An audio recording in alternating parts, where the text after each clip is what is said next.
So are all atheists really racists? Is that just an inflammatory title for this video so that I can attract viewers and get clicks? I think once I make my argument, and once you understand what I'm kind of saying, I think there will be some purchase of this argument.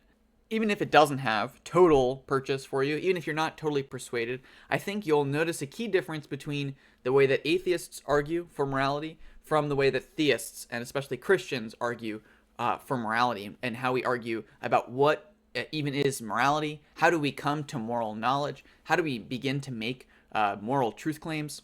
I think there are more and more atheists who are willing to concede the content that I'm going to say in this video, or make the arguments that I'm going to make. Some I can think of are people like Destiny, who basically admit that morality is a lie we make up for ourselves so that we can have civil order.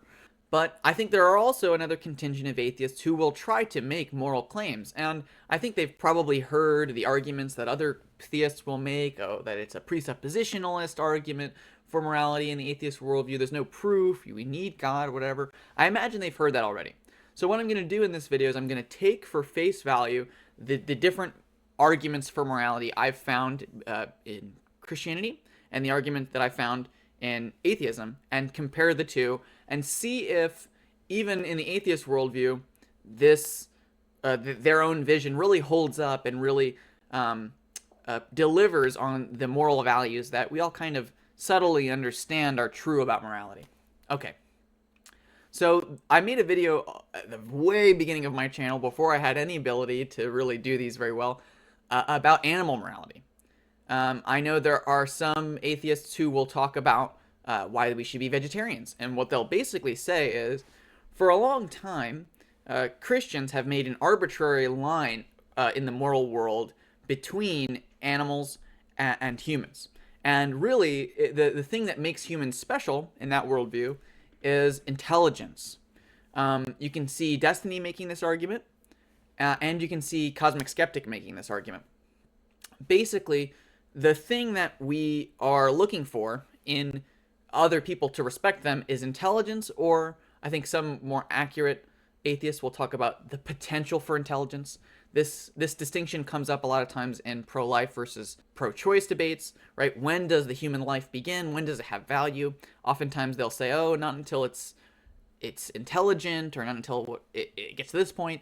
You'll even get some atheists like Steven Pinker, who will basically say that before they would agree to regulating abortion or anything like that, they would be more willing to concede that we can kill already born babies a couple of months into their lives. It might sound harsh, but basically because they say it's not actually the life itself that's valuable, it's the humanity that comes to being in that child as it grows up. Others will say, well, it has the potential to be intelligent. I think many people who debate this issue retreat from that position, because the same thing would be true about a fetus. The fetus has the potential to become intelligent if it grew up as well and was taken care of in almost all the same ways that a newborn baby is. But really, I think what it eventually comes down to is they'll either not draw a distinction between animals and humans, and you get vegetarians like Cosmic Skeptic who don't eat animals, they don't kill animals, they think they're basically the same as humans, and I think that worldview has its own issues. If you guys want me to remake my other video about why I think that falls apart, I can. But today I want to kind of talking about a different group of atheists. I'm using Destiny as the example, who talk about morality as uniquely pertaining to humans, but that really this is kind of an arbitrary concession that we've made as humans. So why do we care about intelligence? Well, they would argue that intelligence is this kind of human trait. It's the thing that makes humans unique, and we're humans. So the moral world can't even be possible without intelligence. So in some sense, if humans are going to do morality, which we're all humans, then that's why intelligence matters. It resembles the human, and the human is the subject of the moral question. The root of all morality in this articulation is that we, like ourselves, and we have this evolutionary programming to believe in morality. And because we've got that, we should continue to recognize that and perpetuate it. Really, at the heart of morality is an understanding about perpetuating our own genes. So basically the bare markers of a moral system is that they help humans advance, promulgate, increase, continue for generations. And so when you start to break that down, they'll say, oh, the real reason we like kindness, we want to be kind to others, is because if we were all mean to each other, our species would die out. The only reason we have a rule against murder is because if anybody could murder anybody they didn't like whenever they wanted to, we would have civil disorder. Practically about theft. All of these other rules, in essence, eventually come down to they don't work to continue the species. But then you might say, okay, well, why do I care about the species? Why don't I just care about myself? Why can't I break all of the rules while everyone else maybe follows the rules and I use the rules to my advantage? And they would say, well, actually, in your own personal best interest is the interest ultimately of the species. We have this desire to create offspring, all these other kinds of things. And even people who don't have a desire to create offspring want to live in a world where the things that they do will have an effect after they die, all these other things. And besides the fact that this is basically just rooted in, I want something, so it must be good, it also kind of starts to lead, I think, down a path that most people would not be willing to follow. So if at the end of the day, the moral system starts with the locus of yourself. You look at yourself and you say, what is the ultimate goal of my moral system? Well, it is something that I would desire. And if we're saying, okay, well, all these things about my society, about other people, those things matter as insofar as they affect myself. This is more, in my opinion, akin to strategy than it is to morality. And you'll notice that this kind of ripple effect of priority. So obviously, if this is your goal, your immediate interest is yourself. Let's say you get married, you have a spouse, you're going to reproduce, you have children, your immediate family structure. I can see how evolutionarily that would be the next most important priority. If not, maybe your children are more of a priority to you than you are yourself, if evolution is the ultimate source in some sense of this. Okay. Then, you've got your community and you care about that a little less than you care about your family. Then you've got your, the region that you're in, maybe the cultural group, the context you're in, and then broader networks. You care about your, perpetuating your genealogy, right? So your cousins, in that sense, will have more genetically in common with you than, someone else. So you might want to prioritize their interests. Eventually you kind of get this tribal network. And this is pretty natural for humans. I mean, if we look at the history of humanity, people organize themselves in this way. What this doesn't give you a framework for is caring about immigrants to your community, people who are not genetically related to you, or people who are far away from you, who have no effect on you. And to some extent, this might seem natural too. I think this is the natural human instinct. However, what you can realize is that, even if there is some degree to which, okay, well, that person's a member of the same species as me, so if I want to continue my species, insofar as it opposes nature or other elements in the universe, which, we can get into whether or not atheists can validate caring about nature very much, but insofar as these other things might matter, they matter only in opposition to things more distant to you. So if it came to the point where caring about yourself or your distant cousin was on the line, you'd probably care about yourself, right? And the same thing in theory would be true about your distant cousin as opposed to someone living in a different continent or someone who, their ancestors diverged from you 20,000 years ago instead of 100 years ago. And at the end of the day, this is the justification for racism. That's the point I'm trying to make in this video. At the end of the day, this would just be the worldview that dominated, Western intellectuals prior to and during World War I, World War II. And the only reasonable supplanter of that worldview in the modern world, especially after the fall of Christendom, was communism. And what communism said was it didn't want you to look at yourself as a biological organism. It wanted you to look at yourself as an economic organism. There are people whose class relationship to you is more similar to your class relationship. And you have similar political and economic goals. And so you should care about If you're working class, you should care about other working class people more than you care about bourgeois people. And it assumed that the reverse was also happening, that bourgeois people, wealthy people, elites who controlled political and social and economic capital, those people cared about people socially and culturally and economically like them more than they cared about other people. And in some sense, there is a strategic correctness, truth to this. This does happen. People do this. A Christian can acknowledge that is a fact of description about the world. But is that a fact of prescription? Is that what the moral world ought to look like? And you might say, well, who knows? I mean, this is all, we're just describing the world, and we can react or not react to that. We can acknowledge that, or we can pretend it isn't the case. And that might be true. And, I'm assuming this video is geared towards somebody who is not racist or would have some boundary that they would think was not worth crossing morally, and might be worried about this. Now, another thought experiment to throw into the ring related to this issue. What would be the reaction of Christians versus atheists if we discovered aliens? What would the first questions we would be asking about the moral considerations with aliens if we met them? This might be a fun experiment or might be a weird experiment, but just think about it, right? The atheist would be saying, okay, well, logically, if they were thinking logically, of course, they might be thinking empathetically, emotionally, in different ways. But just from this logical system of moral consistency that they would have to be bound to.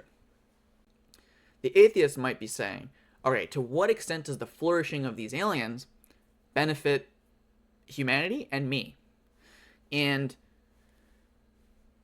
to whatever extent they answered that question would depend on how they treated the aliens. And now you can imagine all different kinds of aliens, right? Imagine a hostile alien force that's incapable of being spoken with.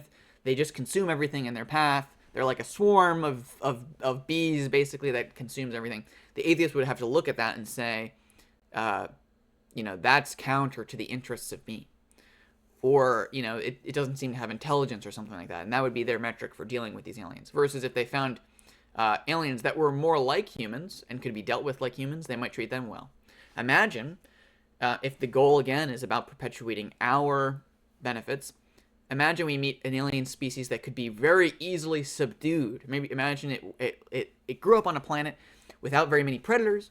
It is developed to be very trusting, very easily influenced, happy to make others feel better for some reason. An atheist could justify basically enslaving that entire alien race. Again, this is a weird hypo, but just live it out. They could justify saying, okay, well, we should turn these aliens in the best way possible to the benefit of the human species. And it doesn't seem to bother them that much to be slaves or to be manipulated. So who cares? Versus the question the Christian would be asking would be about the image of God. And you can see Christians wrestling with this idea with aliens all the time. C.S. Lewis has a space trilogy where he talks about aliens and other planets that do have the image of God. And, he plays around with some Christian theology there. But basically, the idea would be, okay, well, we would have to treat them with the same amount of dignity, because the Christian worldview is that the reason we have to care about other people and the reason we are nice to other people is fundamentally rooted in God. And humans actually have a specific role in creation. We're made in the image of God in such that no moral person and moral people care about God could knowingly care about God, but then somehow dismiss people. Because people and God, in the way you treat people and the way you treat God, are intimately related. That's the Christian supposition. So we would say, okay, well, when I'm treating these aliens, how is the way that I'm treating them going to affect my relationship with God? How is it going to reflect on the image of God that I am trying to put forth into the universe?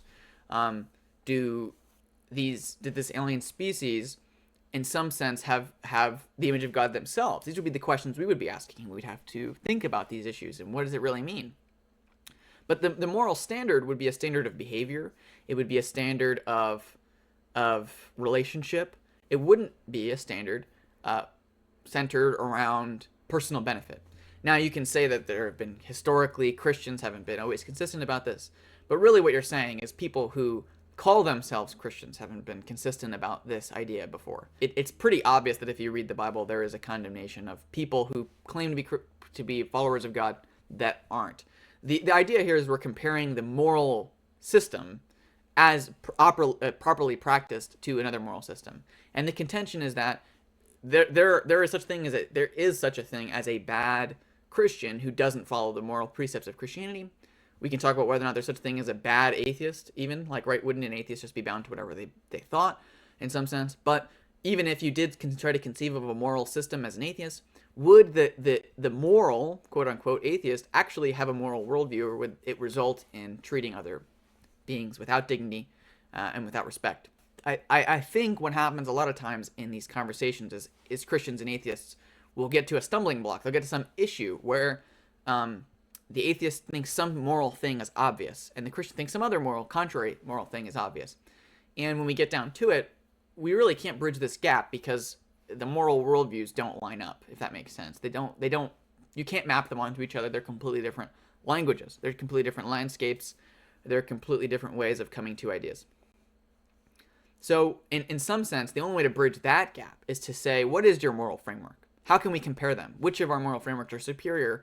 And then we can start bridging gaps kind of on a smaller level. So hopefully this video is able to address maybe some of the concerns Christians might have about the way atheists think about morality, the way atheists think about other issues. I think, it's pretty popular today to point out that Christians have influenced subtly atheists' worldviews in ways that atheists don't even recognize. So you get people like Richard Dawkins famously now saying he's a cultural Christian because he has all these beliefs and values that he admits even that he can't justify qua atheism, that he just kind of inherited from the cultural Christianity that he grew up in. Tom Holland has been big on this. Lots of people have been big on talking about this. Jordan Peterson. Different characters have talked about how the root of the actual moral worldview that we care about is really Christian, and that it's not normal, it's not ordinary to the world. It has particular reasons for existing in the Christian worldview that it doesn't have in other worldviews. And I think caring about people you're not related to, things you're not related to, things that don't have any interest in you, is the core difference, right? So this is my final plea in this video. If evolution, if materialism was where we got our moral worldview from, this doesn't say anything about the truth of these claims, but if it was where we got our moral worldview from, love, goodness, morality, the ultimate aim would be about perpetuating the self in some way. Love would somehow be, morality would somehow be a self-originating thing that ends again in self-concern, ultimately.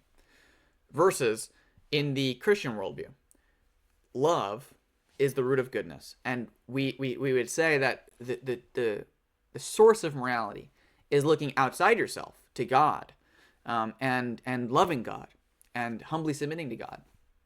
And in some ways that affects our relationship with our neighbors too. Maybe someday I'll do a video on that. But this shows that in the Christian worldview, love is something that starts with ourselves and originates out and is good. If you just look at the world, which of those two versions of love, of those two versions of morality, seems more obvious? Is love ultimately self-centered? Is that even a valid way of describing love? Or does that fall short? Is that hollow in some way? That's been the video. If you liked the video, like the video. If you want to see more of my content, you can subscribe, hit the little bell button, and you'll get notified every time I do a new video. If you have any questions, feel free to comment them. If you want to support me, you can always support me over at, the URL is still younganglican.locals.com. If you want to see more of my content, be sure to go through my long history of videos. I've been making these videos for about a year now. Yeah, thank you for watching, and God bless.